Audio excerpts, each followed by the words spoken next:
I watched a powerful woman shrink herself in a boardroom yesterday, apologizing for speaking up, dimming her light to make others comfortable. This woman, a CEO, brilliant, commanding millions in revenue, became a timid little girl the moment a man questioned her authority. And it hit me like lightning. This is exactly why brilliant women struggle in love. If you're the woman who texts back immediately, who rearranges her entire schedule for a man who gives you breadcrumbs, who loses sleep analyzing his every word, dissecting his emojis like they hold the secrets of the universe, dramatic pause, this is your wake-up call, your intervention, your moment of reckoning. I'm Machiavelli, and what I'm about to share will flip everything you think you know about attraction upside down, inside out, and completely rewire your understanding of feminine power. Because here's the truth they don't want you to know. The secret that threatens the entire system. Your indifference isn't cruelty. It's your greatest weapon, your most magnetic force, your crown jewel of feminine energy. Let me paint you a picture, tell you about Sarah. Successful marketing executive, gorgeous in that effortless way, accomplished, the kind of woman other women aspire to be. MBA from Wharton, corner office, designer, everything. Yet every single time she liked a man, the same devastating pattern emerged like clockwork. She'd become available 24/7, dropping everything at his beck and call. Cancel plans with friends she'd been looking forward to for weeks. Analyze every text for hidden meanings like she was decoding ancient hieroglyphics. Stay up until 2 a.m. wondering why he took 4 hours to respond when he was just busy with work. And what happened? He'd pull away. Every single time. Like she was radioactive, like her love was poison, like her attention was suffocating him. Sarah would think, if I just try harder, if I show him how much I care, if I prove my worth through my devotion, he'll appreciate me. He'll see how good I am for him. But here's what Sarah didn't understand, and what most women don't understand. You cannot love someone into loving you back by giving away your power, your dignity, your very essence. I know exactly how this feels because I've seen it destroy brilliant women, watched it turn goddesses into beggars. You wake up checking your phone before your feet hit the floor. You craft the perfect response, rewriting it 17 times. You wait by the phone like a loyal dog, hoping for scraps of attention from someone who should be earning your time, fighting for your presence, grateful for why you are energy. This is not feminine energy, this is feminine desperation. This is not love, this is self-abandonment. And desperation, my queens, is the ugliest perfume a woman can wear. It repels faster than it attracts, pushes away what it desperately wants to pull close. THPSCHO lobicel rovladio. Here's what's happening in his primitive, primal mind when you're always available. His brain categorizes you as conquered territory, as something he already owns, as a prize he's already won. There's a psychological principle called the Scarcity Effect, discovered by researchers who found that humans are hardwired to value what appears limited and dismiss what seems abundant. When something appears limitless, endless, always there, we assign it little value. When something appears rare, exclusive, hard to obtain, we become obsessed with possessing it. This isn't manipulation, this is basic human psychology, burned into our DNA through millions of years of evolution. But here's where most women get it catastrophically wrong. They think detachment means playing games, being cold, freezing him out, pretending not to care while dying inside. That's not detachment, that's emotional unavailability, and it comes from woundedness, from hurt, from a place of pain. True feminine detachment, the kind that makes men lose their minds with desire, comes from a place of such deep self, love and inner security that you literally don't need his validation to feel whole, complete, worthy. You're not detaching from him, you're detaching from the oucharame, from the desperate need to control how the story ends. When a man senses that a woman is perfectly fine with, or without him, that she's not diminished by his absence or completed by his presence, something ancient and primal awakens in his psyche. Suddenly, he's not dealing with someone he can take for granted, someone who will always be there no matter how he behaves. He's dealing with a queen who knows her worth, a goddess who won't settle for less than she deserves. Think about the women you know who always have men chasing them, the ones who never seem to struggle in love. who have men lined up begging for their attention. I guarantee you, they're not the ones sending good morning texts at 6 a.m. and planning their entire lives around men's schedules. They're the ones living their lives so fully, so magnificently, that men have to earn a space in it, fight for a place in their world. Theroicus analysis, but why do intelligent, successful, incredible women become attached in the first place? Why do we abandon ourselves for love? It starts in childhood, in those formative years that shape everything. Maybe your father was emotionally unavailable, distant, cold, so you learned to work harder for love, to perform for affection, to earn what should have been given freely. Maybe your mother sacrificed herself for everyone else, disappearing into servitude, teaching you through her example that a woman's value comes from how much she gives, how much of herself she erases for others. Society, this toxic culture we live in, programs us from birth to believe that being a good woman means being selfless, accommodating, always putting others first, never having needs of your own. We're taught that asking for what we want is selfish, that having standards is being difficult, that expecting respect is being high maintenance. But here's the brutal, earth-shattering truth that will change your life. The world doesn't respect what it can access for free. People don't value what they don't have to work for. I had a client who told me, tears streaming down her face, but Machiavelli, if I don't chase him, if I don't show him how much I care, what if he loses interest? What if he finds someone else who will give him what I won't? And I looked her straight in the eyes and said, darling, if your constant attention is the only thing keeping him around, if your desperation is the glue holding this together, you don't have a man, you have a pet.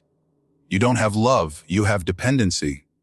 Real masculine energy, the kind that builds empires and conquers worlds, is designed to pursue, to hunt, to earn what it desires.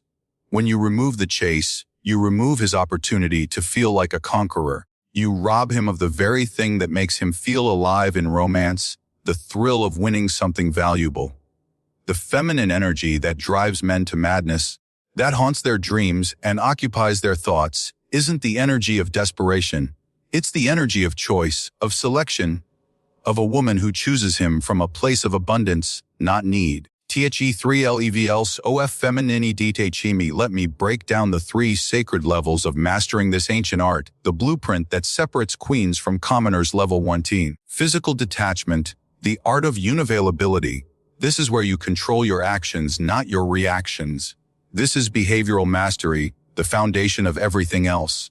You don't text back immediately, not because you're playing childish games, but because you're living a life so full, so rich, so abundant that you don't have time to stare at your phone like a lovesick teenager.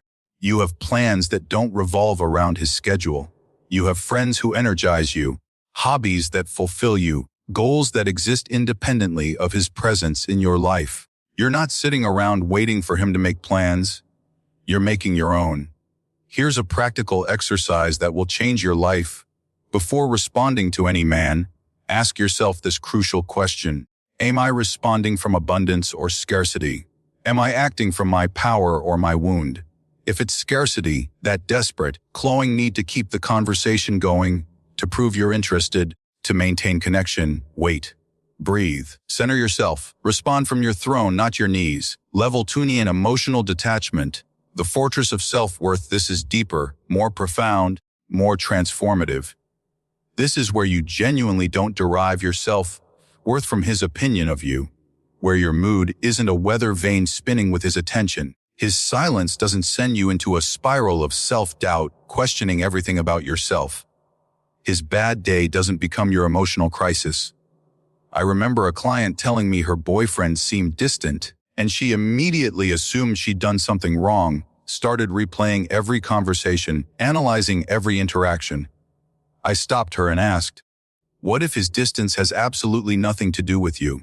What if he's processing work stress, dealing with family issues, or just needs space to miss you, to remember why he wants you in the first place? When you're emotionally detached, you give people space to be human without making it about your inadequacy, your lack, your supposed failures. You don't take responsibility for other people's emotions, moods, or reactions. Level 3 VI outcome detachment. The ultimate freedom. This is mastery. This is enlightenment. This is the level where you become truly untouchable. This is where you genuinely don't need the relationship to work out to feel complete, whole, worthy. You're not investing in potential, in what could be, in who he might become. You're responding to reality, to who he is right now, today. If he's inconsistent, you don't make excuses, you don't rationalize, you don't create stories, you see inconsistency for what it is. If he's not prioritizing you, you don't wait around hoping he'll change, praying he'll wake up. You prioritize yourself. You choose yourself. You honor yourself.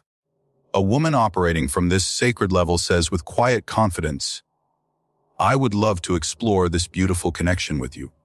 But I won't shrink myself to fit into your uncertainty. I won't diminish my light to make you comfortable. I won't settle for crumbs when I deserve the feast. So how do you actually build this magnetic indifference, this irresistible detachment that drives men wild with desire? First, fill your own cup until it overflows. You cannot detach from someone else's validation if you're not validating yourself, loving yourself, celebrating yourself. What dreams have you put on hold for relationships that went nowhere? What parts of your soul have you abandoned to make room for men who aren't even consistently showing up? Start doing those things. Take that art class, write that book, travel to that country, build that business. Become so fascinated with your own journey that other people's approval becomes nice to have, not need to have. Second, create a life so beautiful, so magnificent, so full that adding someone to it becomes a luxury, not a necessity. When men sense that you're the main character in your own epic story, not the supporting actress in theirs, not the background music to their symphony, everything shifts. The entire dynamic changes. Third, practice the sacred pause. Before every reaction, every response, every decision in relationships, pause and connect with your power. Ask yourself, am I acting from my throne or my wounds? Am I choosing or chasing? Am I responding from abundance or desperation?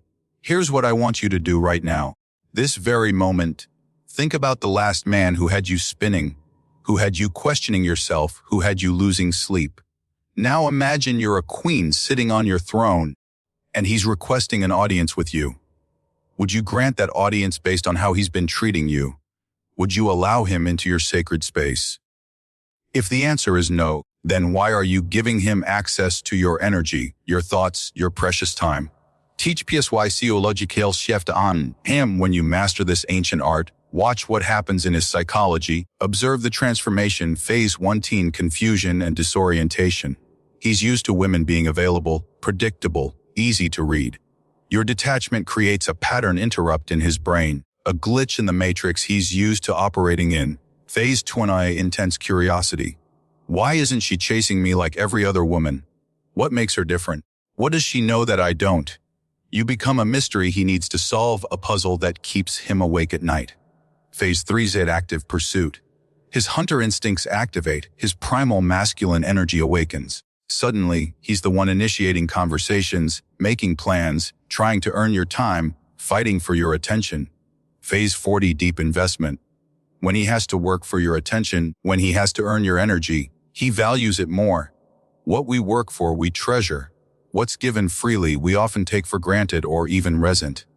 But here's the most beautiful, most powerful part of this entire transformation. You don't care about any of these phases. You're so busy being magnificent, so focused on building your empire, so in love with your own life that his response becomes completely irrelevant to your happiness, your peace, your joy. Listen to me carefully. Let these words sink into your soul. You were not born to be someone's option, someone's backup plan, someone's consolation prize. You were not born to beg for love, to shrink yourself like a wilting flower, to make yourself small so others can feel big and important. You are a queen, a goddess, a force of nature. And queens don't chase, they attract. Queens don't beg, they choose. Queens don't settle, they set standards and watch the world rise to meet them. Starting today, right now, I want you to practice the art of beautiful indifference, of magnetic detachment. Not coldness, not cruelty, not games, but the radiant confidence of a woman who knows her worth and refuses to negotiate it. Here's your sacred challenge for the next 7 days. Respond to everyone from abundance, not scarcity.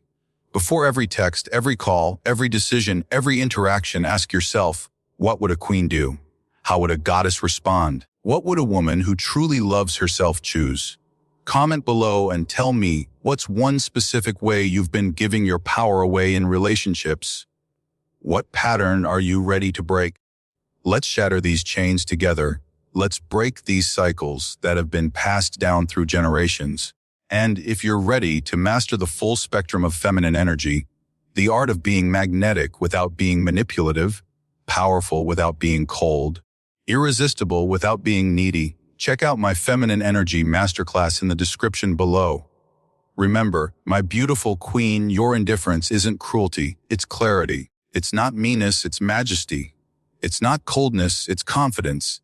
Now go claim your throne, step into your power, and show the world what a woman who truly loves herself looks like. The world is waiting for your powerful, unapologetic, magnificent feminine energy.